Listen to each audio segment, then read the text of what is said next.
Spring training is officially in the books, and the next time you see this Philadelphia Phillies team, it will be the games that matter. With that becomes the roster crunch to decide who will be on the opening day roster, and the Phillies have made some pretty significant decisions with that man, Kody Clemens, officially clinging to a roster spot. Well, our guy Luke Arcaini kind of broke down the barrage of moves that did just go down previously yesterday that you can check out on the channel already. Luke, this is new here, that Kody Clemens is locked in, going to be this last member of the roster. Your immediate reaction is what?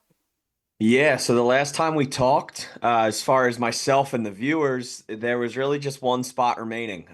It was between Clemens and Buddy Kennedy. Mm-hmm. This morning, we found out that it would be Clemens' job, and that basically rounds out the roster. That was basically the last person that we sort of didn't really know what the deal was with. But now we have the official roster, last bench spot will go to Kody Clemens. It seems like the Phillies are going to try and trade Buddy Kennedy. Yeah. To me, it kind of seems like a more of like a good move by the organization because they more or less respect Kennedy and want him to maybe go look for a major league job somewhere than just dump him down in the minors.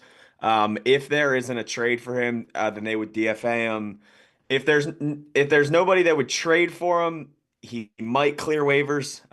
But I would say there's probably a good chance he's probably not back with the Phillies.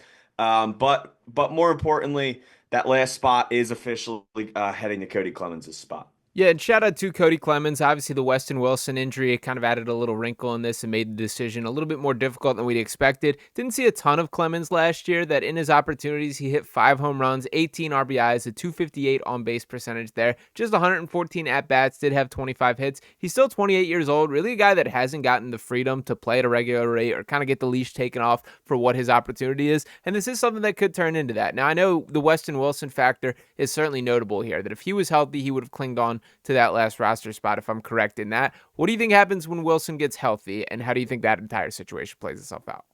Yeah, so that's kind of a good question. If Kody Clemens comes up and he looks really good, um, maybe that's when they use that Johan Rojas option. Okay. I think that could be a chance if I think a reason why they saved Rojas and put him on the roster to start is that so they didn't have to burn the option so early.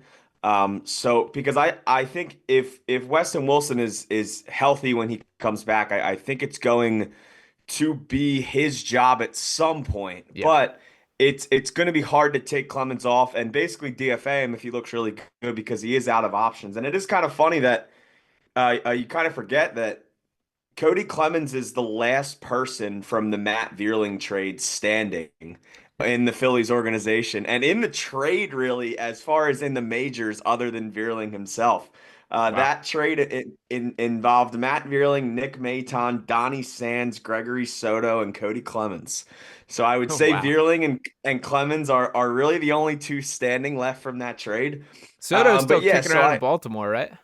somewhere. Okay. Still one of the best trades Dombrowski has ever made. But yeah, I think that'll probably be Wilson's job once he's ready. But I also don't think it's some like stone cold lock. Like Okay. I don't think he's some lock to make it. I don't think they're gonna DFA Clemens just to bring Wilson up, especially if he's playing really well. Yeah, and obviously how he performs, how he looks will tell the story. A little known fact with Kody Clemens, and him and his father have combined for the most strikeouts between a father-son Correct. duo in MLB history. Correct. So did want to throw that out there as a That little, is correct. nice factoid in favor of the potential of this guy. But Yes. in addition there, Weston Wilson, to me, like the biggest appeal with what he brings to the table is he can play the infield too. This is a guy that Yeah. is kind of more of a jack of all trades, and to me, that's incredibly appealing from a utility standpoint at the bottom part of your roster. So kind of when looking at this bench and outfield situation, so we know the expectation is it's going to be Brandon Marsh, more or less as the everyday center. Nick Castellanos continuing his role out there in right, and Max Kepler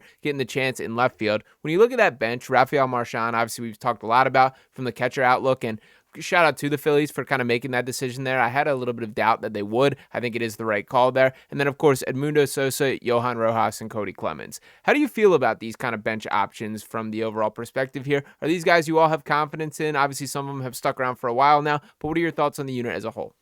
Yeah, so I will say they're definitely a little more infield heavy Yeah. right now on the bench. I think Rojas is really your only outfielder. I mean, they obviously tried Edmundo Sosa in the outfield during spring training. They got him some reps.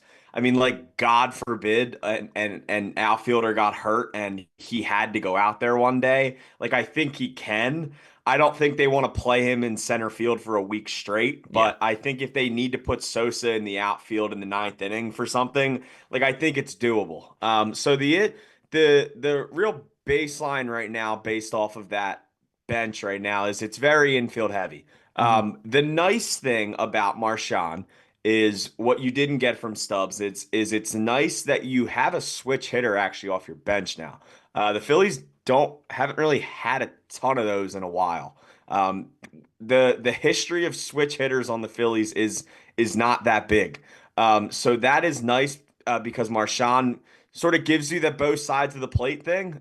Is really because he's not limited to just hitting one kind of pitcher, really. And there's no real advantage for the other team when it comes to Marchand because if they bring out a lefty, then he'll go righty. If they bring on a righty, he'll go. So that is nice about the bench. But yeah, I mean, as far as the bench, this is kind of what we expected. Yeah. I think we expected Marchand. We obviously knew Sosa. I think we knew Rojas was going to make the team.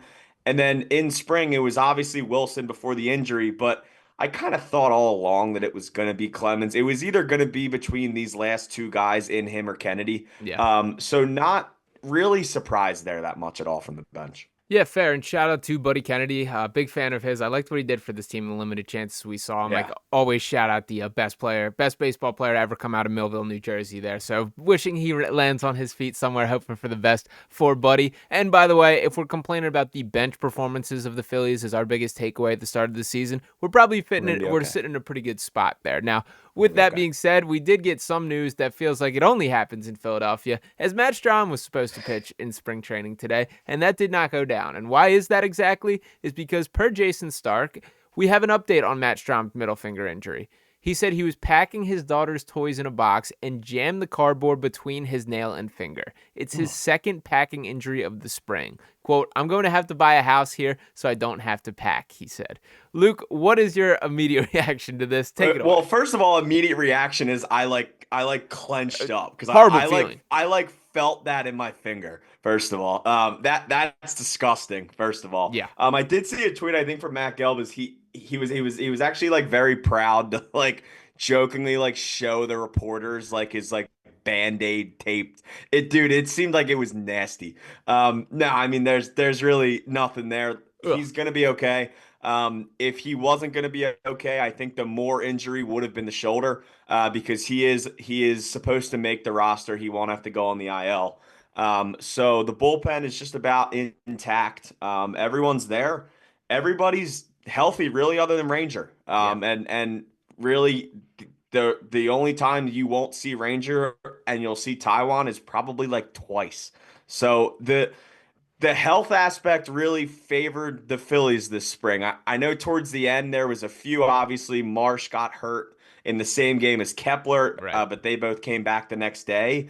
But I mean, other than Ranger and Matt Strahm's finger from cardboard, it's been pretty good for the Phillies.